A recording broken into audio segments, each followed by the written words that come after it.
Welcome back, Internet people. My name is Ryan, and today, I guess we're gonna phone... What's... Erik Larson. We're playing Desperate Housewives. It's only after 10. So, you ready to meet with me yet? Because if you don't have the time to have a serious conversation with me, then don't bother saying yes. God damn it, Erik Larson. You are really the worst, aren't you? Where did you want to meet? Good. It would be in both of our best interests if I came to you. Every time anyone says came, I just get a little bit excited. Why is that? Meet me at the cul-de-sac in 60 minutes. I'll be expecting you. This place doesn't have a cul-de-sac. It has a little loop. It's not a cul-de-sac. Cul-de-sac is a... Anyway, alright, see you soon.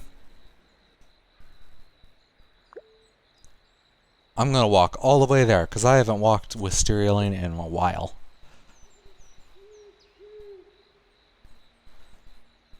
My mildly wagging butt just, like, isn't as good when it's not in booty shorts. Glad to see you made it. Yeah, it took me a while to find you. You know how all these houses look the same. It's easy to get lost. Nice to see you haven't lost your wit, even with the gravity of the current situation. I am so glad that the background music is back. Gravity? I don't know what that is. You're here because we need to talk. There's a hell of a lot more to Daniel's murder than you think. Oh, the music came and the music went. The music came and then the music changed. Anyway, really? There's a hell of a lot more to Daniel's murder? Like what? And why were you listening to my call with Vincent Corsetti? There's a number of things I can tell you about him. I told you we've been keeping an eye on him, didn't I? Yeah, you did, but you never said why. The man leads 2 lives. That's like 2 less than the number of lives that I lead. In one life, he's a businessman, an occasional philanthropist. That's the guy that came backstage at the fashion show and was checking out houses in the neighborhood. The other life is one that not too many people know about. Oh my god, get to the point. That's the Vincent Corsetti you really don't want to deal with. He's like a snake without the charm. That Vinny is a high-ranking member of an incredibly powerful mob family in the city. Your little detective work just revealed the tip of the iceberg. Erik, I'd hardly call it detective work. Well, that's what I'd call it. You could have had a career in law enforcement. Are you shitting me? Frank Fox noticed some shady dealings going on at his old office. The perps wanted to cover their tracks and hired some mob enforcers to tie up their loose ends. That's why the trail you were following led you to Vincent Corsetti. It was his thugs that killed Daniel. Thing is, once Vinny got wind of the deal, he decided he wanted a bigger piece of the pie. He snapped his fingers and suddenly everyone with any knowledge of the bookkeeping errors disappeared. Frank was the last link. My suspicion is that they killed Daniel thinking he was Frank. Yeah, well, that's exactly what Frank told me. You're just rehashing plot points from earlier. Not that I need to even say it, but do yourself a favor and don't get involved with Vincent again. It's not safe. If you're implying I have had some kind of relationship with Vincent, I have been nothing but faithful to my husband. No, that's not what I'm saying. Shh. It's just, are you really that forgiving? Or did you just block that whole ordeal out of your memory? What? I really thought the locket would stir up something in you. But I guess that wasn't the case. What did he do to you? You sent that locket? Why? You gave it back to me. Before you left town to start your life with Vincent. I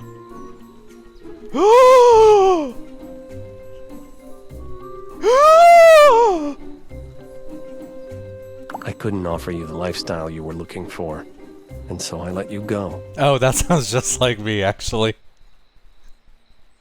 Leaving one man for another man who's slightly more rich. When you called me to ask me for help, I didn't know what to do, but I offered to help you in any way I could. But when you didn't show up when you were supposed to, I suspected the worst. I thought you'd left us for good. I thought you were dead. For all I knew, you just dropped off the face of the earth. When I was brought in to investigate Vincent's shady business operation, I thought I'd find you with him. But I didn't. Then I got word that he'd found someone that he was looking for. Some kind of unfinished chapter in his life. You can't possibly mean me. I would remember something like that, despite the fact that there is a very significant chunk of my life that I constantly admit to not remembering anything about. Yes, Mary. I'm talking about you. My name is Blanca? Excuse me? Looking into Vincent allowed me to find you again. But you had a new life. I didn't want to step in where I wasn't wanted. But now I have to. You're getting too close to Vincent, and trust me, he's not the kind of person you want to get involved with. There is one thing I have to ask you, though. Okay, ask away. There's a period of time where I couldn't find any records for you, like you vanished off the face of the earth. What happened to you, Mary? Erik, I think you're delusional. You're Mary. Can't you even remember that? You're making this up. It can't be true! Take another look at that locket I gave you. One face should be pretty familiar to you already. I know the girl is supposed to be me, but who's the guy? We took that picture at the Wood River County Fair. That was long before you got involved with Vincent, of course. It sorta looks like you. It's us. And I know somewhere in the dark recesses of your mind you know it to be true. I just don't want it to be true because I hate you. What I don't know is how you can black out on an entire section of your life. You sure you aren't confusing me with some other girl? Just as stubborn as ever, I see. Oh, God. You'll come to terms with this on your own. You know, a lot of people in the world are stubborn. That doesn't mean that it's me. Believe what you want to believe. But do me one favor. Stay away from Vinnie Corsetti. You've got to trust me on that. Okay, I'll keep a closer eye on him.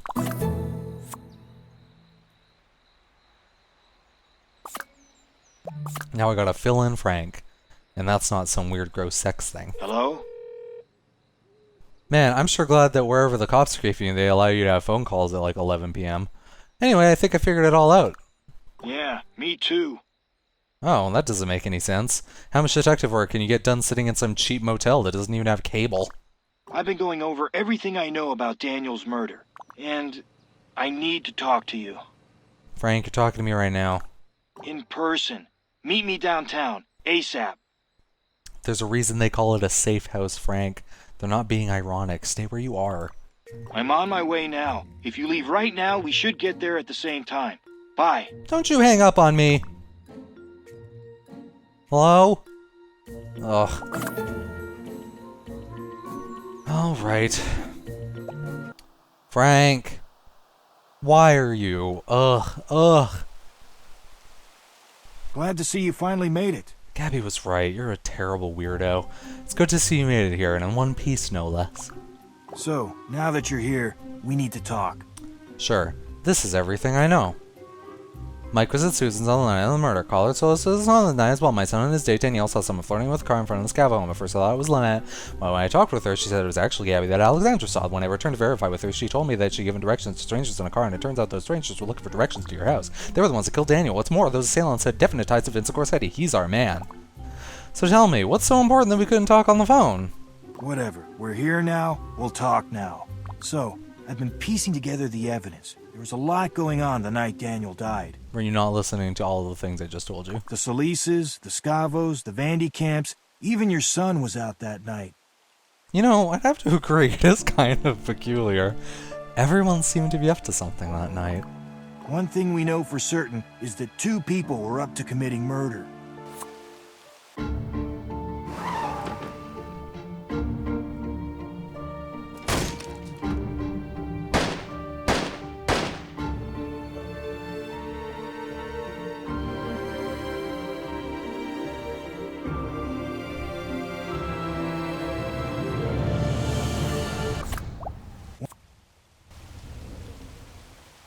Yeah, right. Leo. We've got his number. Literally. Where did you go? I was talking to you. Sure, we have some evidence, but we're not done yet. Really, you just walked away. You just walked away. Honestly, Frank, at this point, I think we should just tell the police what we know and let them do their job. No, we can't do that. We don't know what could happen. What, do you think the cops are on the take or something? Possibly.